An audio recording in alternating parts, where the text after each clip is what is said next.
اعوذ باللہ من الشیطان الرجیم بسم اللہ الرحمن الرحیم شہر رمضان الذی انزل فیہ القرآن ھدی للناس وبینات من الھدی والفرقان۔ رمضان المبارک کا بابرکت مہینہ جس میں قرآن نازل کیا گیا ہدایت ہے لوگوں کے لیے اور روشن دلیلیں ہیں اس میں ہدایت کی۔ ماہ رمضان المبارک کے چھٹے روزے میں چھٹے سپارے کے اہم نکات اور خلاصے کے ساتھ آپ کی خدمت میں حاضر ہیں۔ چھٹا پارہ دو حصوں پر مشتمل ہے، سورہ نساء کا بقیہ حصہ اور سورہ مائدہ کا ابتدائی حصہ۔ سورہ نساء کے بقیہ حصے میں تین اہم باتیں ہیں: یہود کی مذمت، نصارہ کی مذمت، میراث کے مسائل۔ یہود کی مذمت کے حوالے سے کہ انہوں نے حضرت عیسیٰ علیہ السلام کو قتل کرنے کی کوشش کی، مگر اللہ تعالیٰ نے حضرت عیسیٰ علیہ السلام کی حفاظت فرمائی اور ان کے مکر اور ہیلے کا کوئی بھی اثر نہیں ہوا۔ نصارہ کی مذمت کے حوالے سے فرمایا کہ یہ لوگ حضرت عیسیٰ علیہ السلام کے بارے میں غلو کا شکار ہو کر عقیدہ تثلیث کے حامل ہوئے، اور میراث کے حوالے سے بیان ہے کہ عینی اور علاقی بہنوں کے حصے مذکور ہوئے ہیں، اور ایک بیٹی کو نصف اور ایک سے زیادہ کو 2 ثلث، اور اگر بھائی بھی ہوں تو لڑکے کو لڑکی سے دگنا ملے گا، اور میراث کے احکام کا تذکرہ ہے۔ اس پارے کا دوسرا حصہ سورہ مائدہ ہے کہ سورہ مائدہ کا ابتدائی حصہ، اس بارے میں 5 باتیں ہیں۔ ایک اوفو بالعقود کے حوالے سے کہ ہر جائز عہد اور عقد جو تمہارے اور رب کے درمیان ہو یا تمہارے اور انسانوں کے درمیان ہو اسے پورا کرو۔ دوسری چیز حرام چیزیں، بہنے والا خون اور خنزیر کا گوشت جسے اللہ کے غیر کے نام پر ذبح کیا گیا ہو یہ حرام ہے۔ طہارت کے حوالے سے بیان ہے کہ وضو، تیمم اور غسل کے مسائل کا تذکرہ ہے اور وضو کرنے کا طریقہ۔ حابیل اور قابیل کا قصہ کہ قابیل نے حابیل کو قتل کر دیا، اور اسی طرح قتل اور چوری کے احکامات کا تذکرہ ہے۔ یہود و نصارہ کی مذمت بھی موجود ہے۔ یہ لوگ خود کو اللہ تعالیٰ کا بیٹا کہتے ہیں، حالانکہ ان پر اللہ تعالیٰ کا عذاب بھی آتا ہے۔ نبی علیہ السلام کو ان کی طرف سے یہ سرکشیاں ہوئی ہیں، ان پر تسلی دی گئی۔ مسلمانوں کو ان سے دوستی کرنے سے منع فرمایا گیا ہے۔ حضرت داؤد علیہ السلام، حضرت عیسیٰ علیہ السلام کی زبانی ان پر لعنت خداوندی مذکور ہوئی ہے، اور یہ بھی بیان کیا گیا کہ یہ تمہارے خطرناک دشمن ہیں۔ اس کے علاوہ اگر ہم اس پارے کے اہم نکات اور پیغامات کو دیکھیں تو اس قرآن پاک کے چھٹے پارے میں شروع میں اللہ تعالیٰ سورہ نساء میں فرماتے ہیں کہ اللہ تعالیٰ غلط بات کو پسند نہیں کرتا، مگر یہ کہ اگر کوئی مظلوم اپنے اوپر کیے ہوئے ظلم کے خلاف آواز اٹھائے تو اسے یہ کرنے کی اجازت ہے، وگرنہ ان اللہ لا تشیع ان اللہ لا یحب ان تشیع الفاحشہ کہ خدا پسند نہیں کرتا کہ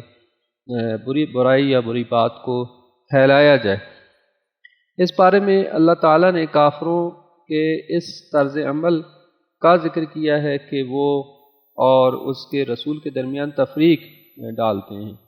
اللہ تعالیٰ کی بات کو تو مانتے ہیں لیکن رسول کی بات نہیں مانتے، اور جبکہ فرمایا کہ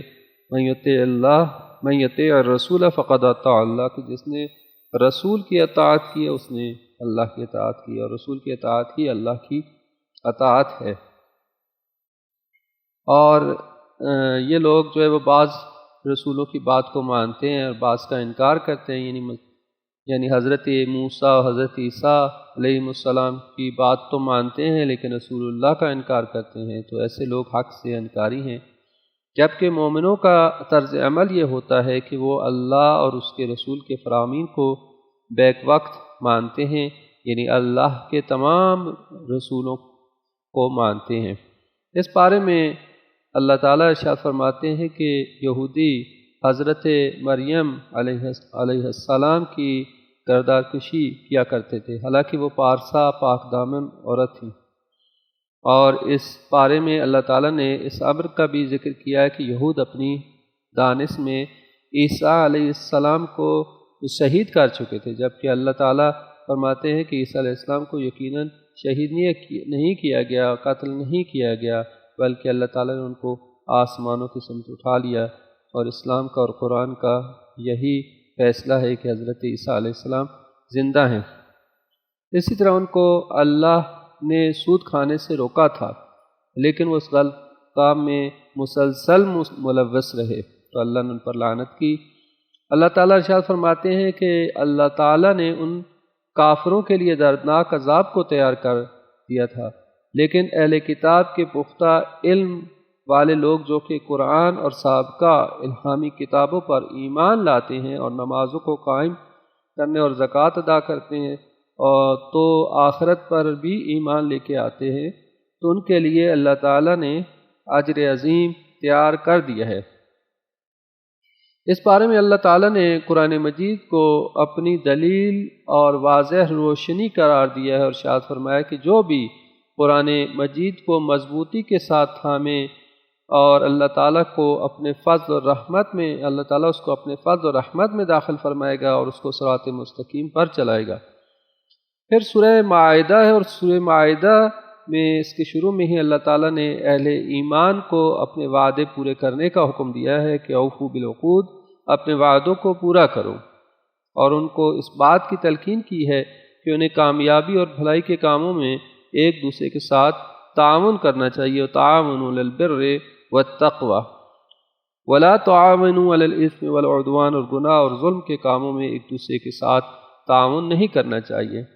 اس بارے میں اللہ تعالیٰ نے یہ بھی ارشاد فرمایا ہے کہ آج میں نے تمہارے لیے تمہارا دین مکمل کر دیا، الیوم اکملت لکم دینکم واتممت علیکم نعمتی ورضیت لکم الاسلام۔ اور یہ روایات کے مطابق یہ آیت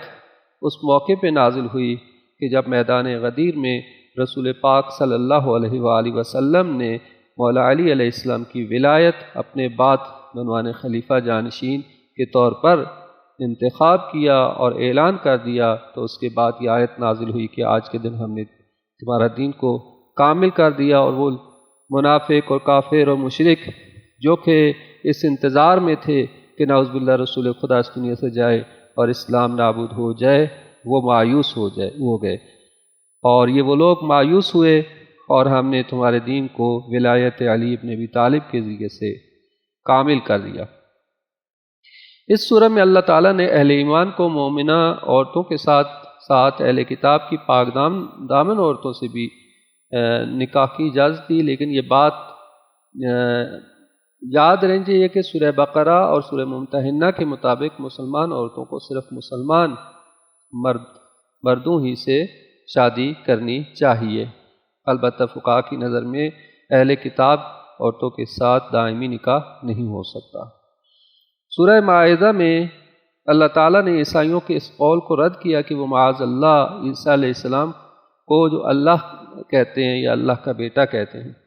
تو اللہ تعالیٰ فرماتے ہیں کہ اگر اللہ تعالیٰ عیسیٰ علیہ السلام اور ان کی والدہ اور زمین پر جو بھی موجود ہے ان کو فنا کر دے اور ان کو موت دے دے، تباہ کر دے، تو کون اللہ تعالیٰ سے پوچھ سکتا ہے؟ تو اس صورت میں اللہ تعالیٰ نے حضرت موسیٰ علیہ السلام کا واقعہ بھی بیان کیا کہ انہوں نے اپنی قوم سے کہا